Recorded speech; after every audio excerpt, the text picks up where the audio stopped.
د هغې دپاره بیا ما بل ګاډی واخیستو بیا په هغې کې تاوانې شوم. نیټې دې وکړې.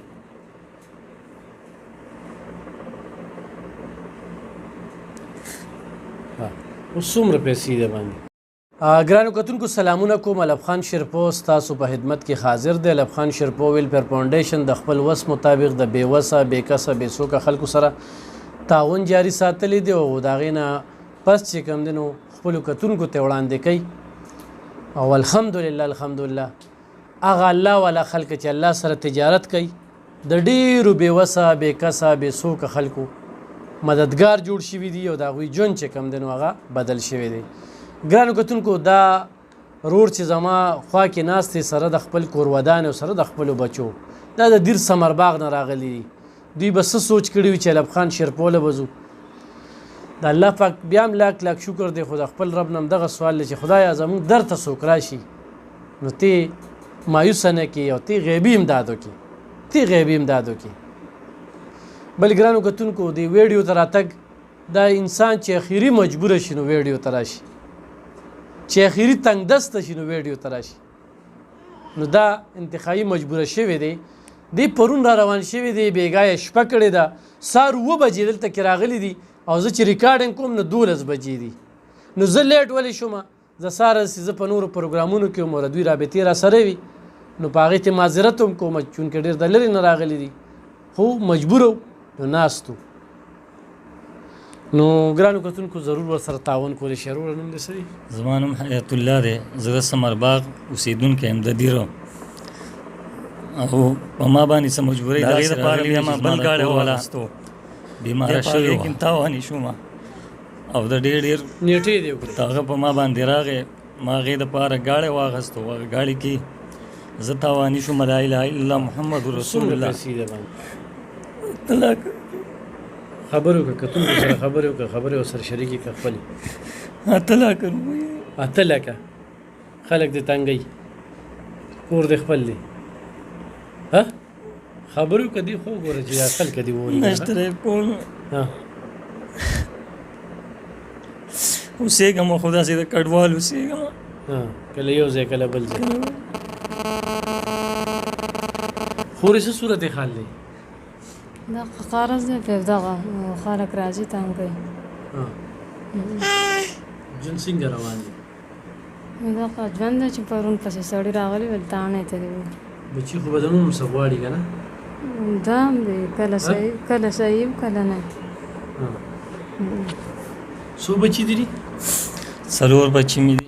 دا 4 دي چې کوم دې راوستي دي؟ 4 واړه. کور والا یې څه بیماره وه؟ دا ول غټ اپریشن یې وکړو د هغې نه بس پالج وواله د هغې لپاره تا نیټې وکړې ډایرکټ په 10 منټ کې د نیټې مې لازم به کولې ځکه چې خرابېده راته. اوس هم د دې هغه ژوند په خطره کې دی. زما چې څومره خیال دی د دې د سر رګ باندې او مخې ته زما هېڅ وس داس نشته او قرضدار مې دنګی پرون ما لا اله الا الله محمد رسول الله د سار نه واله او تر د ماسپښین پورې ما په عدالت کې تېره کړې ده. ولې؟ قرضدار مې ولې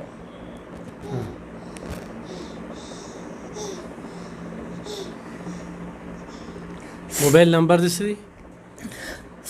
0348 31 044 32.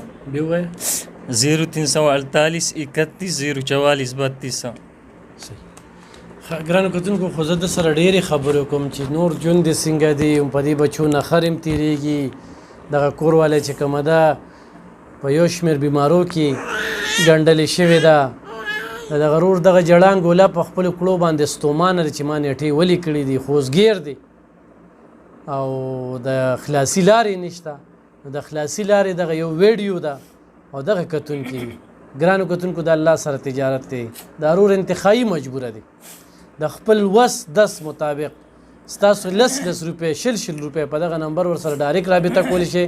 په دې ویډیو باندې زما اکاونټ نمبر وي خو ما سره امداد کوئ نو زه به دې روغ غواړم او دله به لاس په لاس چې کوم دی نو د ستاسو هغه امانت په ورته زه شمېر کوم چې دا دي لاول خو ده سره کوئ خو نه نو زموږ اکاونټ نمبر دی په هغې باندې موږ ته راستولی شئ. خو دی په خپلو خپو درول دي د دغه خور ده اوښ کې وچول دي د دغه ماشومانو ژوند چې کوم دی نو هغه جوړول دي نو ضرور ورته توجه کې زمونږ د طرف نه چې کوم دی نو دا موږ له یو بوجۍ ورکړی کې ماشومانو کپړې یو څه وچه سودا چې کومه ده دا په ډېر څه قبوله کړه خو بیا هم الحمدلله چې دې ځای نه خو صحیح اوسي انشاءالله چا چې را سره اخلاص وکړو تعاون یې وکړو الله تعالی دې جزای خیر ورکړي الله دې اجر عظیم ورکړي ما په کچي اختر کې مړو له پیزار او کپړې نه دي کړي ما په لوی اختر کې هم نه دي کړي زه چې کور ته رانه وځم دا بچي زمانه روپۍ غواړي دا زمانه کپړې غواړي پیزار او کپړې په تندر کا ډوډۍ خو به ورته خامخا ولې چې خېټه خو انسان د ځان نه نشي لرې کولی او دغه شان چې کوم د نارې نوري په دیو تېرېږي زه ځان له په خپله بیمار یم یو د شپې پاڅېږم مزدورۍ دپاره بهر ته نشم تللی دویم نمبر خبره داسې ده چې زما سابندي ده په ما سابندي راځي نو زه دغه ورونو نه او کوم زما بار ملکي ورونه دي خویندې دي ټولو نه دا مطالبه کوم چې زما سره اخلاص وکړي الله تعالی به جزای خیر درکړي انشاءالله ضرور ورسره مدد وکړئ ګرانو کتونکو بیا هم الحمدلله چې زمونږ نه دې ځای نه خالي نه دي تللی دونه څه سموار کړل خو تاسو